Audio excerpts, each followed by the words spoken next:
What's down? Shout out to this line that's like exotic, man. But it's your boy Zeke. They're talking about, unfortunately, the Browns took a L, 21-17, I believe was the score, overseas to the Minnesota Vikings on Sunday. Just thoughts from the game. Dylan Gabriel making his first career start. I think he played fairly well. Um, no turnovers. The Browns actually won the turnover margin, so us losing kind of stings. However, if that is a way that we can move forward, you're going to win a lot more games than you lose. Um, Offensively, like I said, Dylan Gabriel played very really solid ball. He was able to get the ball out quick. He also made good decisions. I think it really was only like one, maybe two passes that he really put into harm's way. One where I think Josh Metellus almost got a pick across the middle. And then one was like it was like borderline insanity and pinpoint accuracy that he threw to David Njoku high and away. Really the only place you could throw it. And Joker went and made a play. But yeah, so he got the tight ends involved, Harold Bainer Jr., as well as David Njoku. Um, Jerry Judy, we need more, brother.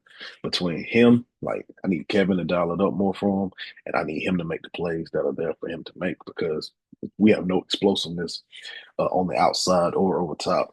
Like we're in the middle for the intermediate stuff. A lot of Gabriel stuff was outside the numbers. Um, Not a lot of in the middle, and the screen game and stuff like that actually was back into effect, which I appreciate. So shout out to Kevin for that. As far as bringing some of that creativity back, you saw some rollouts, you saw some of that play action, you saw some zone read, because Gabriel has a little more mobility than one would imagine. You've seen the screen. I think they did like a play action, fake it outside, throw it back in the middle screen to Njoku, which I love because, like I said, you got him active and involved in the game. So now you got to bring that full flow of everybody in there, and maybe you can get Jerry Judy going on a run like he had post Jameis starting last year. If you can do that, then this offense has a chance to do something. We still haven't scored 20 points, so that's very important that we cross that hurdle and just become a consistent offense scoring 20 points per game. Because if you do that, you're going to win a lot more games. The defense wasn't its normal dominant self, even early. Kevin O'Connell, like I've said it before in the pregame stuff, he is one of the best offensive minds in the game. When you talk about offensive minds, obviously you got the Sean McVays, the Andy Reids, the Kyle Shanahan's, and I think that next tier, or maybe even in the same tier, is Kevin O'Connell. He did um uh all of the Jeff Schwartz beaters. The end arounds, the misdirection in the pass game, the misdirection in the run game, the rub routes for the man coverage, everything he did. But even with that, the Browns defense only gave up 21 points. So that's on their quote unquote worst day they only gave up 21 points. So I like that. That shows, that his defense can still play very well. Malik Collins had 2 sacks. Um, it's only a quarter of the season, but he is playing at a Pro Bowl, all pro level. Carson Schwarzenegger, I think, had 7 more tackles. He's playing at a Pro Bowl level. Um, your corners were not that good today. Denzel obviously gave up that touchdown, the game-winning touchdown to Jordan Addison when they were playing cover two, and I heard like Shannon Sharp say he didn't get enough depth in that cover two because there was nothing in the flat. So that sucks. And Greg Newsom was not good today, but it's Justin Jefferson, man. And I feel like that's the best receiver in the game. And sometimes you just gonna have to take your lumps like that, man. I think great offense beats great defense 9 times out of 10. So but yeah, so defensively, but you did get the 2 turnovers though. You didn't get them dominant from a down to down basis, but you got the 2 turnovers. I think Alex Wright forced a fumble, and then it was like a combination of like Big Shelby and somebody else forced a fumble late in the game, both of which the Browns got, which we used to have like terrible freaking luck when it comes to fumbles. And like I said, you won the turnover battle, so that's a positive to take away. But like I say, it sucks that you didn't get the win. I would like to keep seeing what how Dylan Gabriel progresses. I think he was 19 to 33, 190 yards, two touchdowns, one to Harold Fine one to David Njoku. So the tight ends are his best friend right now, which makes a whole lot of sense because he's a rookie. But we got to figure out a way to get Jerry Judy involved because that's going to add an element. Him and Isaiah Bond really, because Isaiah Bond has that ability to take the top off the defense, and then it expands the area and the surface area and the square footage that the defense has to cover, which completely changes the game. So, also Quinshon Judkins. Quinshon Judkins is a man amongst boys, dog. He ran all over the Vikings. He had a 50-yard touchdown that got called back because there was two holding penalties, one on Isaiah Bond, which didn't look like a hole, and then the other one I think on Harold Fanning, which most definitely was a hole. But he had a couple explosive runs in this game. His contact balance to get pick up some third and fourth downs is amazing. One he got like hit in his legs and then he put his hand down and used that to propel himself forward for a first down. Like that was really good, tough running. Even Jerome Ford was able to run the ball a little bit when you asked him to. He picked up a couple of key first downs on the ground. Uh, but yeah, and what I appreciate is Kevin Stefanski. They not doing how they did with Nick Chubb, and I think partially because when you had Chubb and you tried to limit him to the 18 to 20 carries, they realized that hey, in any instant that players get hurt, and it wasn't like a Nick injury prone thing. It was like he got literally his knee decapitated more or less. And that's the game of football we play. So you got to play every game like it's your last. Uh, so we got Quinshon Judkins got in, got active, 23 carries. I think he had like maybe two or three targets. He actually caught one. So I'm excited to see what he continues to do, man. We'll probably do the rookie report coming up this weekend, man, or this week. But uh Gabriel, solid. And let me say you, man, if Dylan Gabriel can build upon us, like I don't know what his ceiling is, but if his floor is somewhere around here where it's like, right around 200 yards, maybe a touchdown or two, um, but just not turning the ball over, then we're gonna be solid this year. I don't know if that's your franchise guy because you got to see what his ceiling is, and if there's a guy next year, you're going to take one, and this is going to be the conversation every week until then. Also, the conversation of when Shedeur Sanders is going to play. But if you keep getting games like this with Gabriel and you see that improvement, Shedor's not going to see the field. But that's a drastic thing to say after one game. So we'll see how he does next week, a true road game. You go into Pittsburgh where nightmares are made. Uh, let's see how he handles that. That's a true test, and it'll only be his second game. But with the circumstances of this one going overseas, having your first career start against Brian Flores, one of the best DCs, defensive minds in the game, and not looking overwhelmed, playing fairly well, and uh, when you left the field, pretty much when you left the field last, you had the lead. So you did a lot of what he did a lot of what he needed to do. I think there's some improvement to be made on like third downs and some of the procedural stuff because that was bad. Uh, so hopefully he can.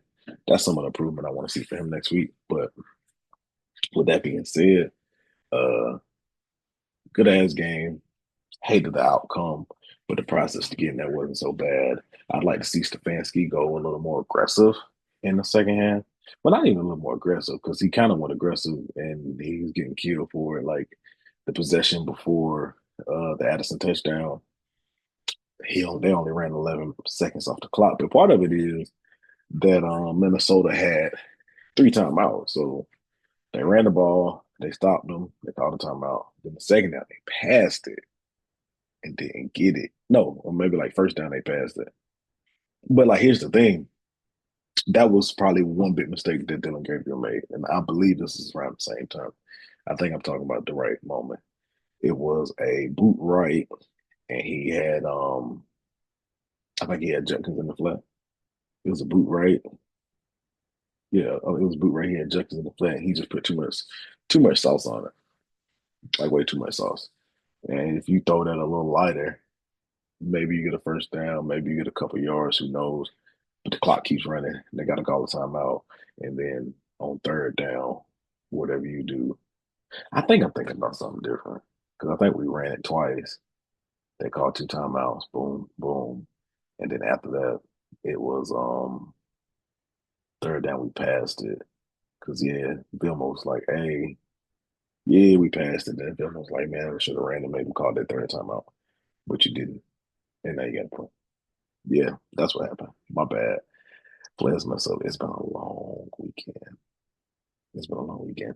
Anyway, but early in the game, that did happen where he did a boot, right? And he just put too much sauce on there, and I think that was in the fourth quarter. So like that could have like extended another drive, taking some more time off, and, domino effect type things. But yeah, but I seen a lot on some of those third downs, big third downs, where I don't know if he got overwhelmed or what happened, and sometimes production didn't hold up, and he was running for his life, but and like he just threw like a lot of stuff away. And I don't know if that was because nothing was there or maybe he panicked or whatever the case may be. However, solid game overall from him. Really good game from Quinton Judkins. The offense just got to find that next gear. I need Stefanski in that second half to keep that creativity up, keep with the screens, man. And we got an end around to work. Shout out to Malachi Corley. We got an end around to work. So that's super important, man. We just got to continue to see it and see how they progress. But I'm looking forward to see what this team can do. Like if you go into Pittsburgh and win, oh, now granted, 2-4 is nasty, and I don't expect this team to do much. However, let's take a quick look, man, um, at the schedule. Let's see about my Cleveland Browns. Um, so let's look at the schedule.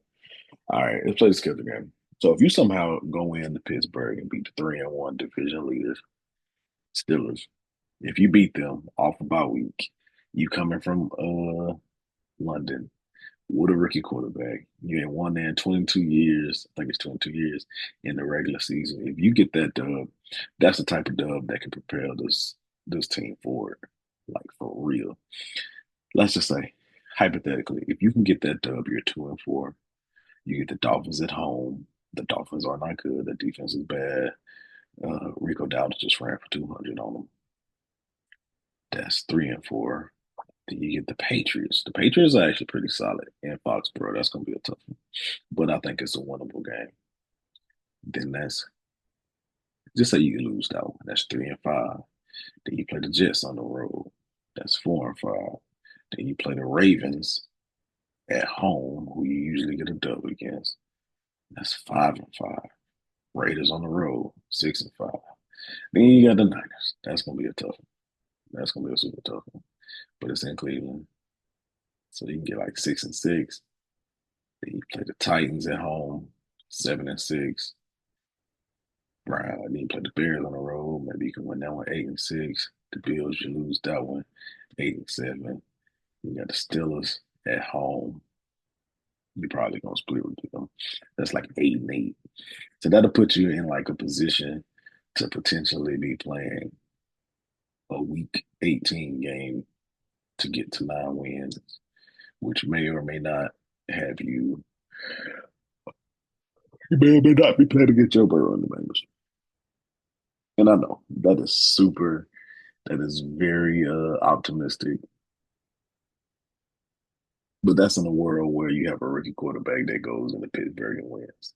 Now, if you go in there and get thrashed, then the outcome of them games I think will be a whole lot different subsequently. But no, overall, man, very good game. So she didn't get the win. I want to see some more creativity from Stefanski.